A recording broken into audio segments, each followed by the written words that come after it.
Have you ever found yourself just staring at a piece of furniture, maybe, or, a loose part on your car, and wondered why that specific screw head, or why one bolt feels, I don't know, so much stronger than another one? It's easy to just overlook them, but these little things, fasteners, they literally hold our modern world together. They really do. Unsung heroes, absolutely. So today we're doing a deep dive into that world, and this isn't just about knowing which way to turn a wrench. No, not at all. It's more about understanding the surprising engineering behind it all. Why a bolt is made a certain way, why it hopefully won't strip, and what to do when it does. We're going to unpack that hidden science, drawing on some foundational stuff like the Machinery's Handbook. Yeah, and our mission here really is to equip you with the knowledge to not just say, identify a Phillips head versus a flathead. Right. But to actually understand the design of the threads, grasp why you choose one fastener over another, how to use them properly, and how to deal with those frustrating moments when they get stuck or break. Seeing the engineering in everyday stuff. Exactly. Pulling back the curtain a bit. Okay, all right. Let's tackle a big one right away. This confusion between screw and bolt. People use them interchangeably all the time. Well, constantly. Yeah. But the engineering sources, they draw a line, don't they? What's the actual difference? That's a perfect starting point. So fundamentally, a bolt, it's got external threads, right? And it's designed to go through holes in the parts you're joining. Okay. And the key thing is it's almost always tightened or loosened by turning a separate nut onto its end. Ah, the nut is key. The nut is key. Think about like a carriage bolt. You know, the one with the round head and the little square part underneath? Yeah, for like baits and stuff? Exactly. That square bit fits into a square hole, stops the bolt itself from turning. So all the action, all the tightening happens with a nut. Gotcha. So what about a screw then? Okay, so a screw also has external threads, but its main job is different. It's designed to mate with an internal thread. Okay. Like in a tapped hole. Right, either a pre-tapped hole, or sometimes the screw is designed to cut its own threads as you drive it in, like a wood screw or a self-tapping screw. Right. And here's the main distinction. Yeah. You tighten or loosen a screw by turning its head. Ah, so torque on the head, not a separate nut. Precisely.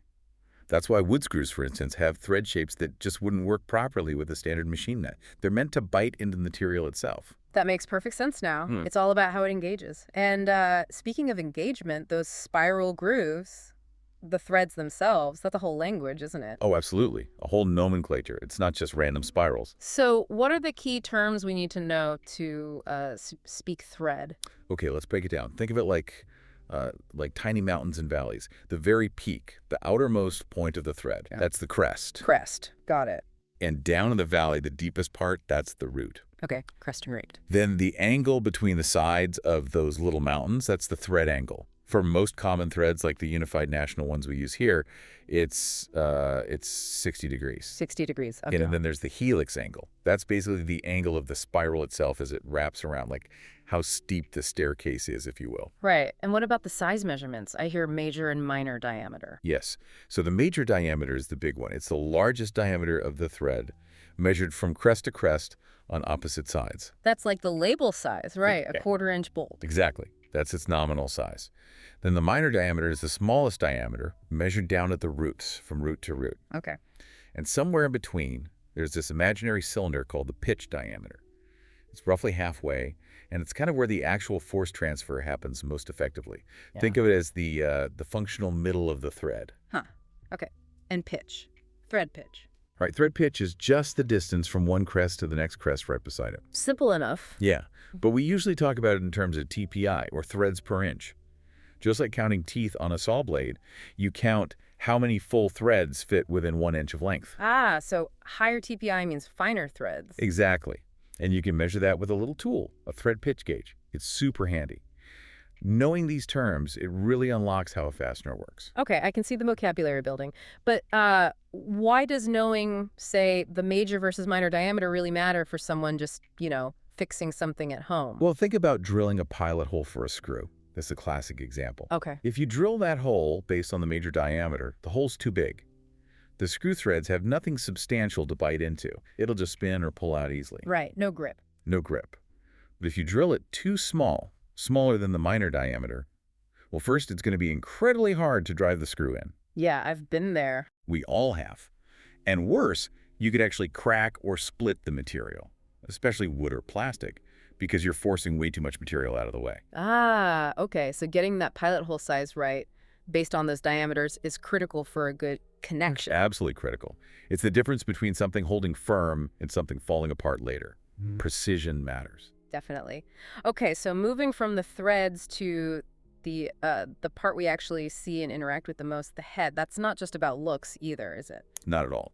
The head style, and especially the driving recess inside it, tells you what tool to use, obviously, but also impacts how it sits, how much torque you can apply, and what it's good for.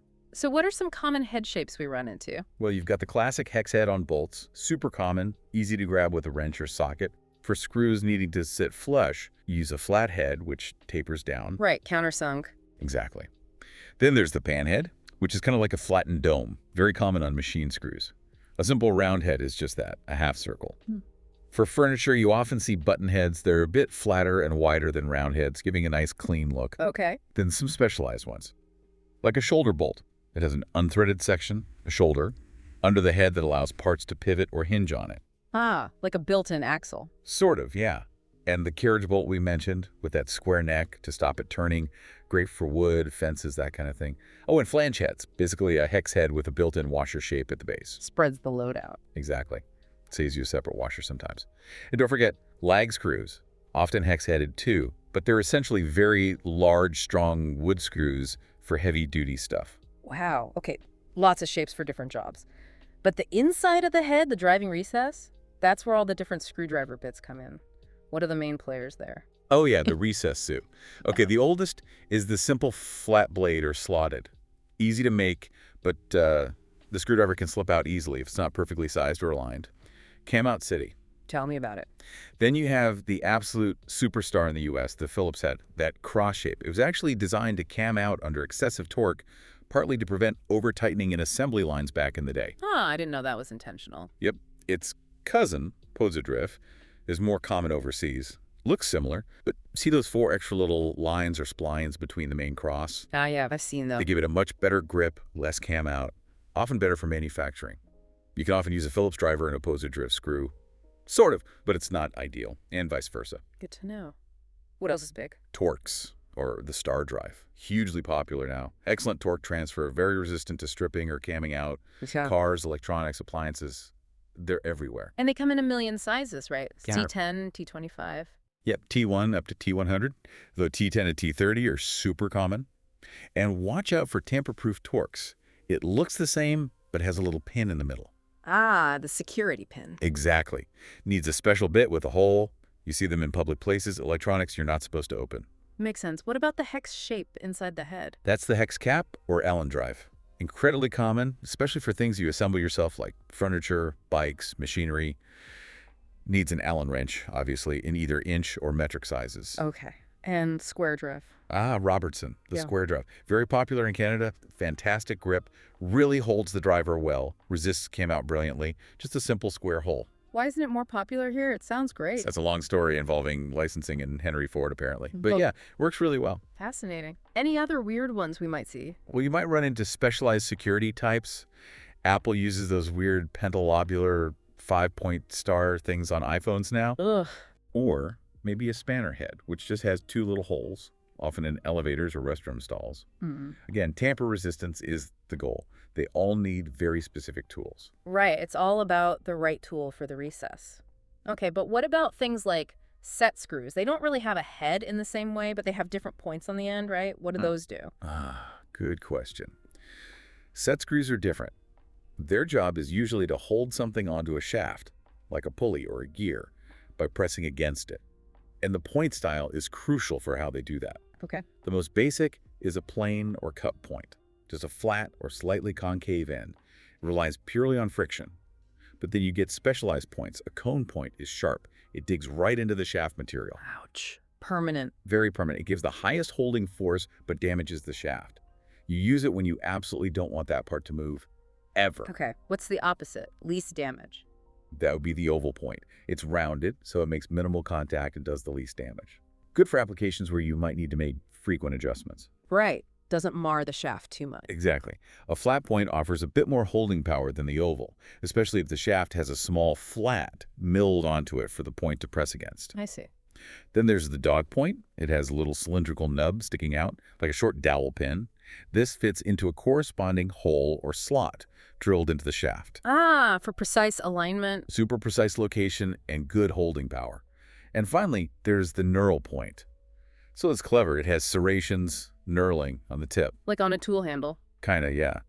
It bites into the shaft, providing good resistance against vibration and loosening, but without the deep damage of a cone point. Very common in industrial settings. Wow. So even the tiny point of a set screwer is engineered for a specific job. Permanent hold, adjustment, alignment, vibration. Absolutely. It's all about matching the fastener to the forces and function. No details too small. Which really drives home the point that these aren't just generic bits of metal. They follow strict standards, and their strength is non-negotiable, right? Hugely important, especially when you talk about safety and reliability.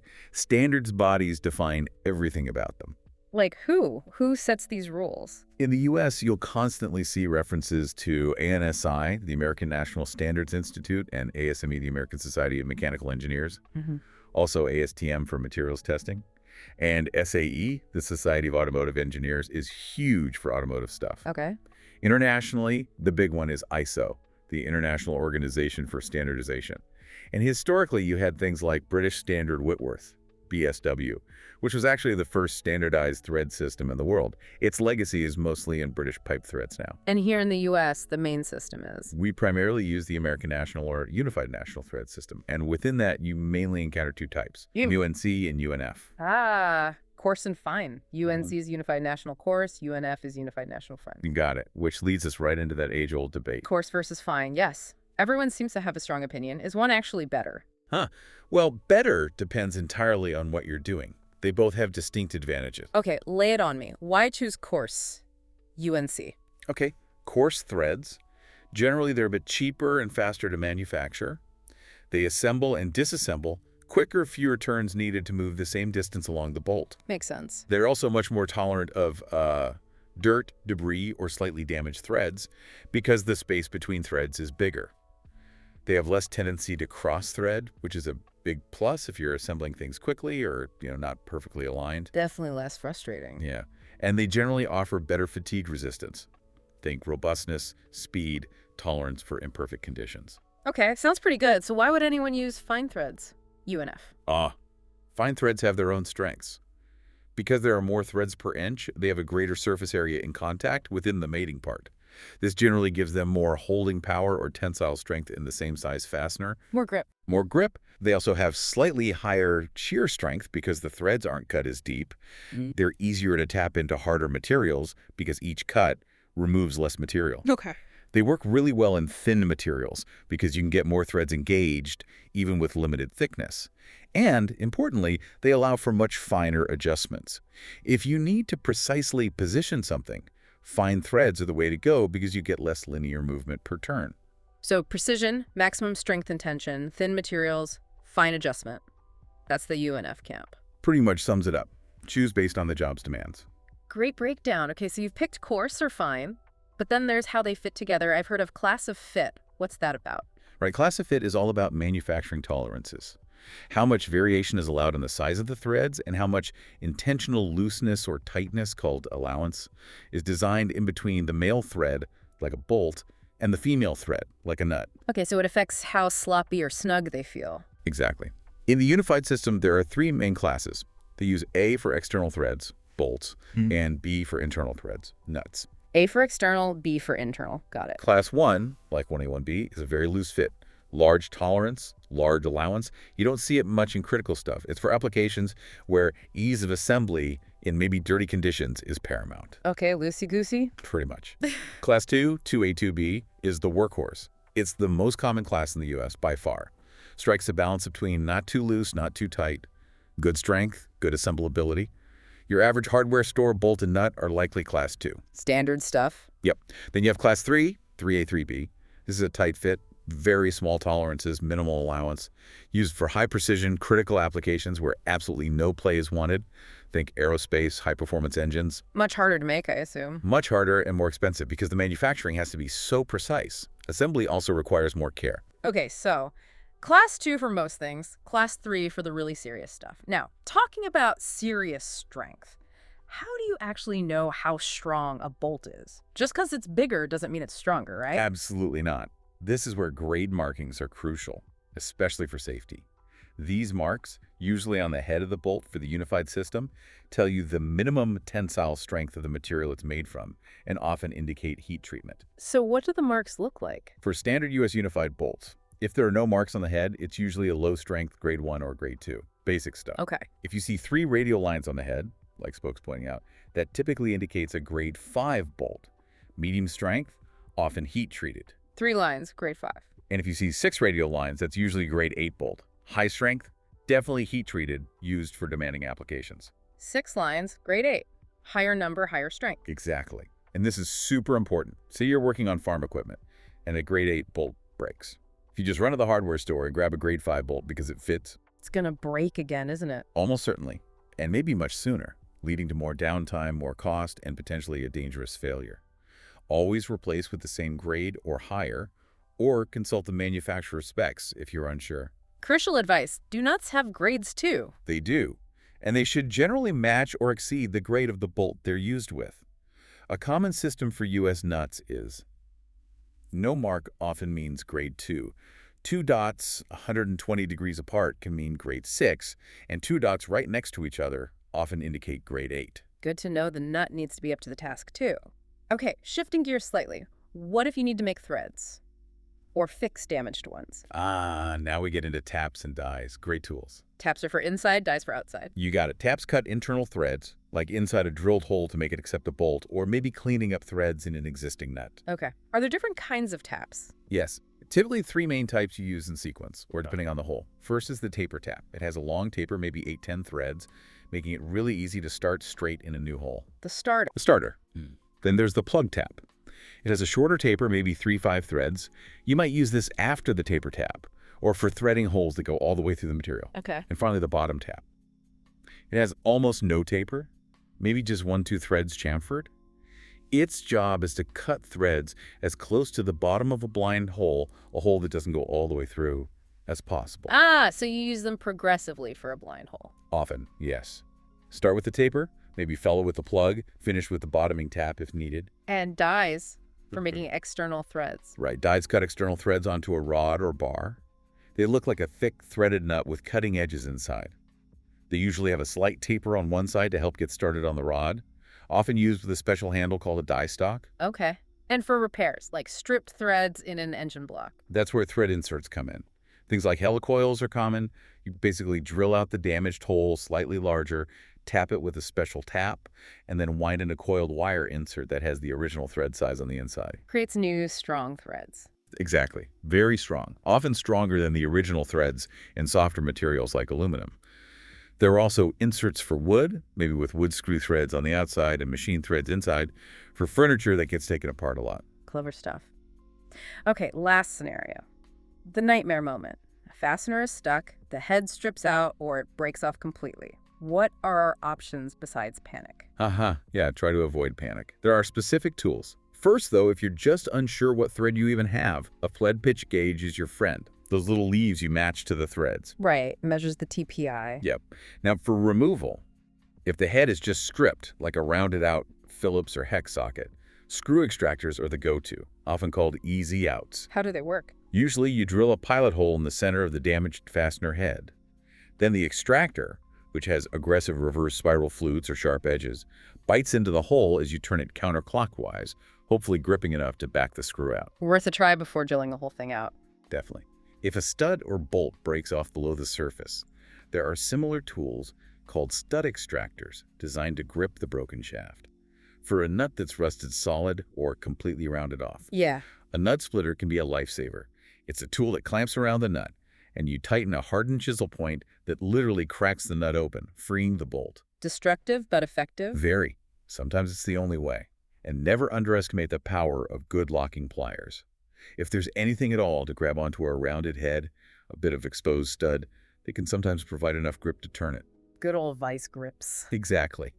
And for plumbing, if a pipe nipple breaks off inside a fitting, there are special pipe nipple extractors with cams or spirals that wedge inside the broken piece to let you unscrew it. Wow, a tool for almost every fastener disaster. Pretty much. Someone somewhere has faced that problem and invented a solution. So it's crystal clear now what looks like just a simple screw or bolt. It's this whole universe of intentional design, really precise engineering, and, practical problem solving. It's way more than just metal. Absolutely. We've touched on the common types, the language of threads, the critical importance of standards, grade, and fit, and even how to create and rescue them when things go wrong. It's truly fundamental to almost everything mechanical we build and use. So next time you're putting together that IKEA shelf or tightening a bolt on your bike or even just noticing the hardware on a park bench, hopefully you'll see it a bit differently with the new appreciation for that hidden science holding it all together. Definitely. And it makes you wonder, doesn't it?